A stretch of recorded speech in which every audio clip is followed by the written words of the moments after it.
Hi this is Vivek Dahiya and देखते रहिए Bollywood Mirchi. Welcome to our channel Bollywood Mirchi. और आज जो हमारे बीच हैं वो है विवेक दहिया जी, जो अपनी स्माइल और एक्टिंग से सबके दिलों पे राज करने वाले यंग डायनेमिक ब्यूटीफुल पर्सनालिटी, जिन्हें आपने रिसेंटली स्टेट ऑफ स्टेज टेम्पल अटैक में खूब सराहा है। Welcome to our channel sir. Thank you so much Rajni, it's a pleasure. Same with me sir. Sir, जैसे ही मैंने आपका इंटरव्यू पोस्ट किया, आपके फैंस के इतने सारे क्वेश्चंस मेरे डीएम बॉक्स में हैं, बट मैंने उसमें से कुछ आपके लिए लिस्ट किए हैं जो मैं आपसे पूछना चाहूंगी। सबसे पहले थैंक यू सो मच कि आपने अपने इतने बिजी स्केड्यूल में से हमारे लिए टाइम निकाला। Thank you so much sir. No it's a pleasure, thank you so much. Yes sir.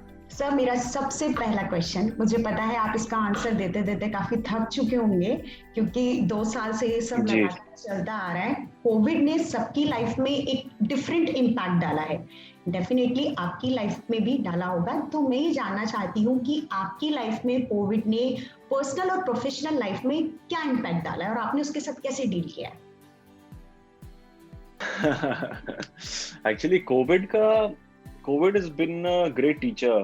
um, it has really changed the way we think. Like what is happening right now is every other day we realize um, like today also, with the sad demise of Siddharth Shukla, Yeah. with each passing day,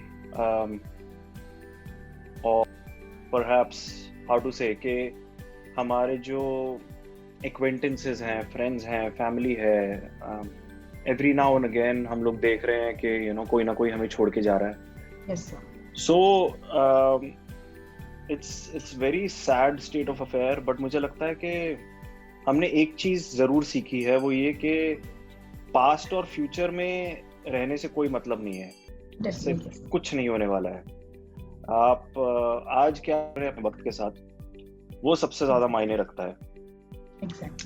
इसलिए जो आप करना चाहते हैं, जो कुछ सीखना चाहते हैं, जो कुछ जहाँ ट्रैवल करना चाहते हैं, जो लाइफ लीड करना चाहते हैं, वो अभी this is the time. And वो जो बातें होती थी कि 40 के बाद मैं ये करूंगा, 50 के बाद ये करूंगा, या जैसे कॉर्पोरेट में क्वेश्चंस होते हैं, where do you see yourself from 5 years, 5 years or 10 years from now? I think those questions have become redundant. अब आपको ये नहीं पता है कि अगले हफ्ते क्या होने वाला है आपके साथ। So the time is now. आज आप क्या कर रहे हैं, that's what matters. And बहुत इंटरेस्टिंग एक मैंने एनालॉजी पढ़ी थी कहीं पे, वो ये है कि जैसे हम हमेशा मानते हैं कि हम आज क्या करेंगे उसके ऊपर हमारा फ्यूचर जो है उस पर निर्भर है। ये हमारा सालों से हम लोग मानते हैं, लेकिन ऐसा भी तो हो सकता है कि हमारा फ्यूचर ऑलरेडी लिखा हुआ है और फ्यूचर को पता है कि आपने इवेंचुअली कहाँ पे पहुंचना है, जिसे हम डेस्टिनी भी बोलते हैं। इसलिए फ्यूचर जो आज आप कर रहे हैं वो फ्यूचर आपसे करवा रहा है। बिल्कुल। तो आई थिंक कोविड ने तो मुझे यही सिखाया है कि आप जो कुछ करना चाहते हो अपनी हर दिन हर पल अपना ऐसे जियो जैसे कि ये आज आपका last day. Very true, very true. Sir, मेरा नेक्स्ट क्वेश्चन, जैसे आपने इतने डिफरेंट रोल्स प्ले किए हैं, चाहे ये है मोहब्बतें, कवच, या अब ओटीटी में आपने जो रोल प्ले किया, मतलब सुपर्ब। आपका उसमें से फेवरेट रोल क्या है एज एन एक्टर? मेरा फेवरेट रोल जो मेरा लास्ट टेम्पल अटैक मैंने फिल्म की थी, वो रहा होगा शायद मेरा फेवरेट।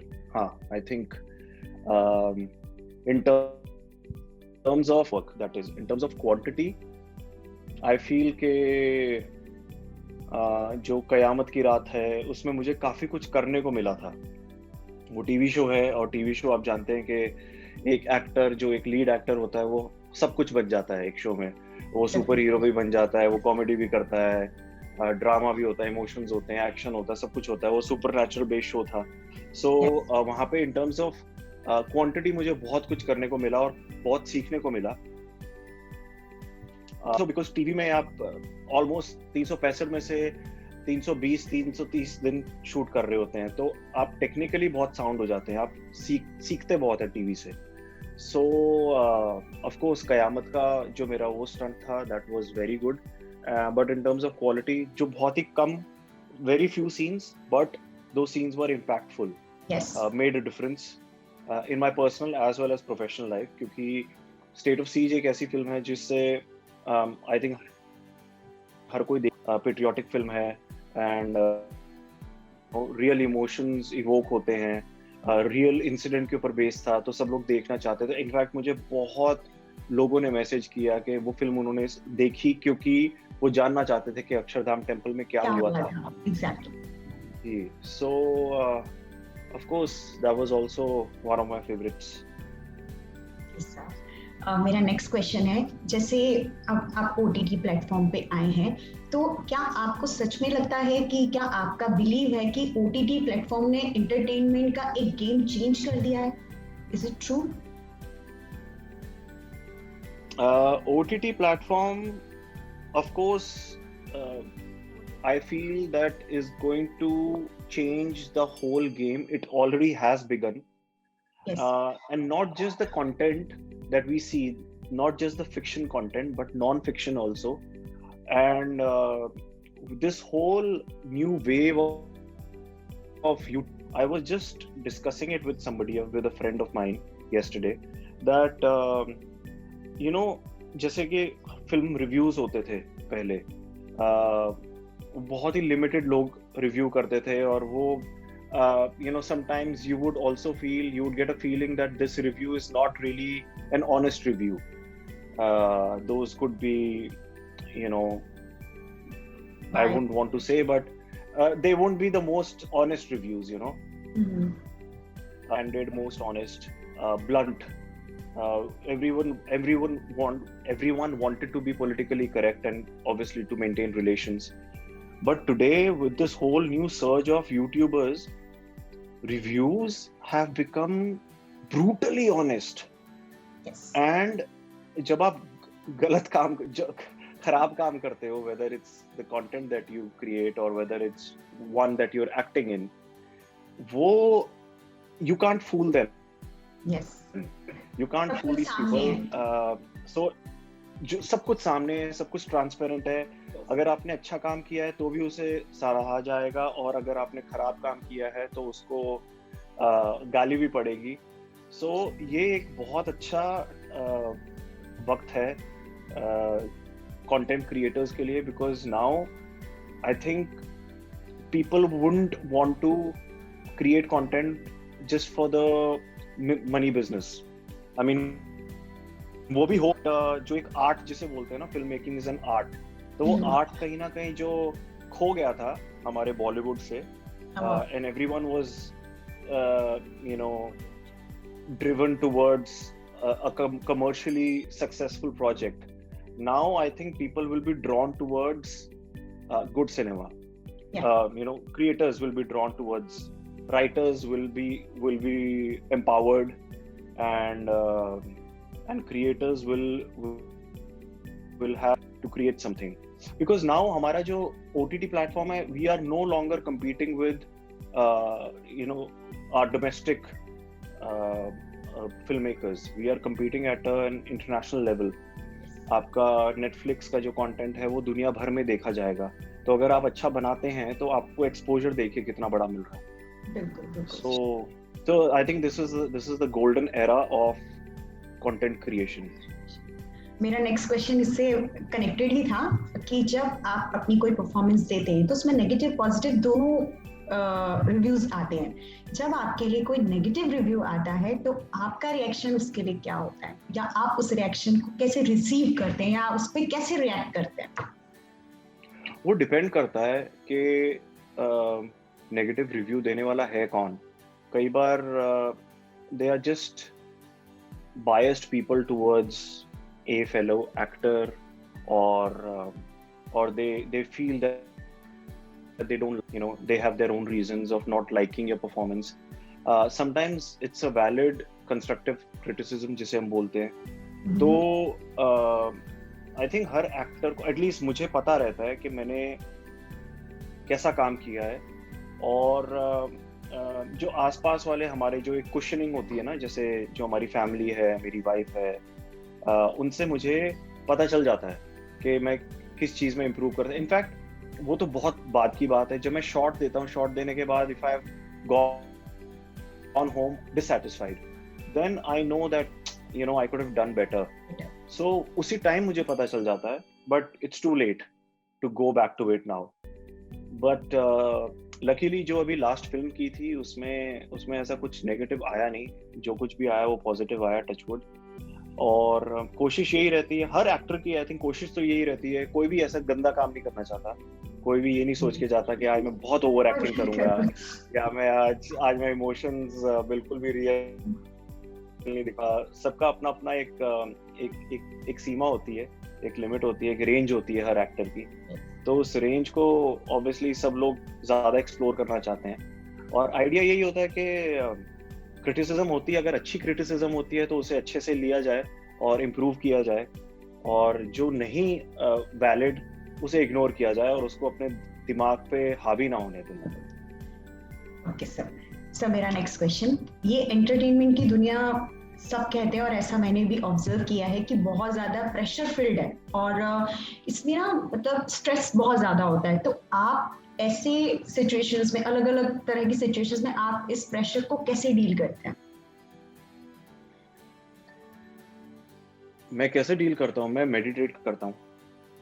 मेरा अलग तरीका है मेडिटेट करने का. मैं वर्कआउट करता हूँ, तो मेरा workout is also like a meditation only. I don't think for that 1.5 hours I'm just with myself. There's a connect with my, like, I feel that I internalize, how to say, it's that workout is not just superficial, it's not just for vanity ke haan mere muscles chamak rahe hain na. It is much deeper than that, and I feel that 1.5-2 hours that I spend with myself every day, I really look forward to. Like, it's been about 17-18 years that I've been working out, but the last thought when I'm going to bed, last thought is usually कि मुझे कल क्या करना है. Like, how do I start my day? What workout will I start my day with? And it is really a food to the soul as well as to the physical self. So that really helps. If I have not trained for 3 days, 4 days, 5 days in a row, then I start to lose my mind. I start to lose my sanity, and I feel underconfident. Hence, I like to, train and then spend about 5 minutes, 10 minutes just in silence, in peace. That really helps me. That's great. So, मेरा next question है, जो आपके upcoming projects हैं, क्या आप हमसे share करना चाहेंगे जिसके बारे में आप बहुत एक्साइटेड हैं या कुछ डिफरेंट हैं जो फैंस उनको जानना चाहते हैं? अपकमिंग प्रोजेक्ट के बारे में मैं शेयर नहीं कर पाऊंगा. Okay. हमारी इंडस्ट्री में क्या है ना कि जब तक आप लोग शूट पे नहीं पहुंच जाते ना, तो things are a little, specially right now with the whole covid scenario. जब तक a lot of, like, 2 of my shoots have been cancelled. Project he cancel हो गए. एक प्रोजेक्ट कैंसिल हो गया, एक प्रोजेक्ट नेक्स्ट ईयर के लिए मूव हो गया because of the weather. They wanted to shoot in November, but then November में light will only be available for 6 hours. Yes. So into next year. So as much as I am excited about the next project, don't make me share it, because I know that something or another will happen, and then I can understand, sir. Yes. So जैसे आपने अभी जो action film की है, I hope आपने उसमें काफी enjoy भी किया होगा. क्या आप अपने लिए नेक्स्ट प्रोजेक्ट भी कुछ ऐसा देख रहे हैं या कुछ और डिफरेंट करना चाहते हैं?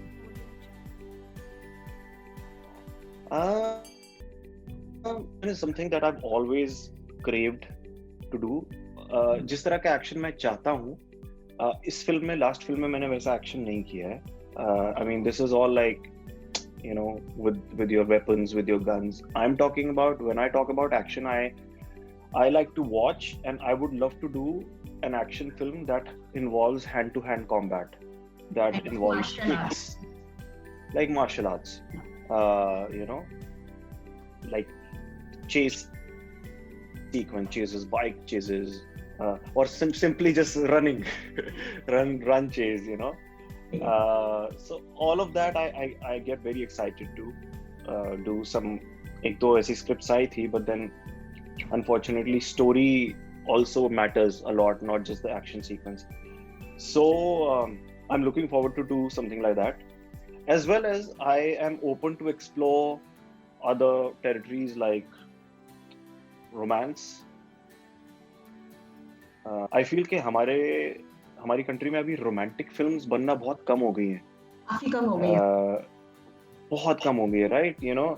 सो मुझे लगता है कि हम we need a good romantic film, Yes. And I should be cast in it. Definitely sir, हम भी ऐसा चाहेंगे कि आपको रोमांटिक मूवीज में देखें. मेरा नेक्स्ट क्वेश्चन है, जैसे रियलिटी शोज है, बिग बॉस, खतरों के खिलाड़ी, तो क्या आप इस तरह के शोज अपने लिए देखते हैं? क्या आप इनमें इन फ्यूचर जाना चाहेंगे? क्या हम आपको इनमें देख पाएंगे? खतरों के खिलाड़ी, why not?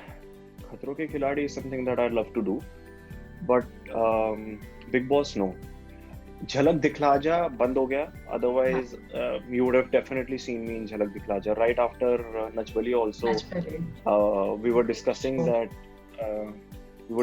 that I should be a part of Jhalak, and but then unfortunately, you know, that didn't last. So Big Boss no. Expected था मुझे. मेरा नेक्स्ट क्वेश्चन है सर कि हम लोग जानना चाहते हैं, सब जानना चाहते हैं कि एक न्यूज आई थी आपकी और दिव्यंका मैम की कि गुड न्यूज आने वाली है, तो is it? No is it not? Okay, not right now. अभी वो बोलते हैं ना, miles to cover, miles to go before I sleep. Okay sir. Sir, आप अपने फैंस के लिए कुछ कहना चाहेंगे, स्पेशल कुछ फ्रेशर्स के लिए, कि जो स्ट्रगल करते करते ना बड़ी जल्दी उनका एक सैचुरेटेड पॉइंट आ जाता है कि बस हो गया, इतने सारे ऑडिशंस दिए और बस हो गया. तो आपने बहुत करीब से देखा होगा इस जर्नी को, स्ट्रगल को. आप अपने फैंस को वो गाइडलाइन देना चाहेंगे कि किस चीज पर आके उनको और पेशेंस रखना चाहिए, या ऑडिशन देने का एक करेक्ट तरीका क्या है? बिल्कुल मैं बोलना चाहूँगा, because you know these advices really work. They unfortunately जब मैं आया था, मैं काफ़ी लेट आया था इंडस्ट्री में, और मैं कभी मैं सुनता हूँ ऐसा कोई मिल जाता है जो 25 साल का है या 27 साल का है, 28-30 साल के लोग होते हैं, और वो बोलते हैं कि मैं करना चाहता था. तो मैं बोलता हूँ तो अभी क्या हुआ है? कह रहे नहीं, अब तो हम अब हम काफी सेटल हो चुके हैं अपनी लाइफ में.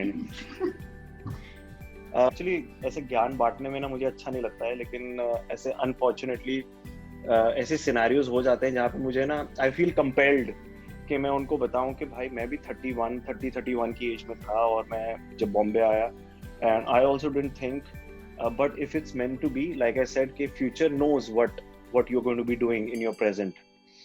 If it's meant to be, it'll just happen. So give it your best, but you have to do with utmost honesty. Yes. When you do something new, you want to become an actor or director or whatever, make sure that you leave no stone unturned. आपकी मेहनत में कमी ना रहे, because you don't want to have regrets. 5 years later, you don't want to think, oh, I wish I had given more auditions, or I wish I have been persevered or been more persistent, regular follow-ups with casting directors, and work on your craft, work on your acting. ये जो time था, इसने मुझे बहुत help किया है, क्योंकि मैंने बहुत सारी चीजें होते हैं एक्टिंग में. Acting is not something that can be taught to you. It is something that you observe and you create from within yourself based on your experiences. So ये टाइम बहुत अच्छा है कि आप लिखें अपने बारे में, अपनी स्ट्रेंथ्स लिखें, अपनी वीकनेसेस लिखें, और उन वीकनेसेस को कैसे आप यूज कर सकते हैं, स्ट्रेंथ्स को कैसे यूज कर सकते हैं. सो वो सारी चीजें अपने ऊपर थोड़ा सा self analysis, will really, really take you far. So, and just be persistent and work hard and believe in the kind of work that you want to do, whether you want to become a commercial actor, whether you want to be a star, or selective in terms of content. Good actor जो बहुत selective होते हैं अपने काम को लेकर. You don't want to be an actor जो अपने काम को देखकर बोले आए है ये मैंने क्यों कर लिया था. So there's so much I can speak about it, but I know that our time is limited. But yeah, the bottom line is that it's going to happen. You've just got to stay put. Just hang in there. Yeah. Great things will happen to you. Definitely, sir. I agree too. My last question. आपका ज़्यादा time नहीं लूँगी. आज जो ये sudden demise हुई है, आप उनकी फैमिली और उनके फैंस के लिए कुछ कहना चाहेंगे? सकता हूँ. It was so shocking. It was beyond shocking actually when we woke up to the sad news of Siddharth Shukla, and you just feel heartbroken, to say the least, especially for his mother. Some जवान बेटे को ऐसे खो देना, it must be so shocking, and especially I only met him occasionally at parties, and I remember very clearly, I never forget people with a firm handshake. बहुत कम लोग जो एक वो मर्दाना हैंडशेक होता है ना वैसे हाथ मिलाते हैं. So Siddharth was one of them, and I always remembered him, that he had a smiling face when he met him both the times, and he met me as though he knew me. We didn't know each other, we were just acquaintances, but it was like that regard of being from the same industry, and so did I. We had a mutual regard and respect, and it is really, really shocking. So I'd just like to pay my condolences to his mother, to his family, and to his fans who have loved him dearly, who have stood by him through his journey of Big Boss, and even after. And he was doing incredibly well. Uska social media आप देखो तो बहुत अच्छा कर रहे हैं. Had a huge fan base also. और मुझे लगता है कि जब आपने you have to have some sort of divine intervention when you are so popular amongst your fans, because it is not easy to strike a chord with people. वो दिल छू देने वाले कुछ लोग होते हैं ना. He was one of those.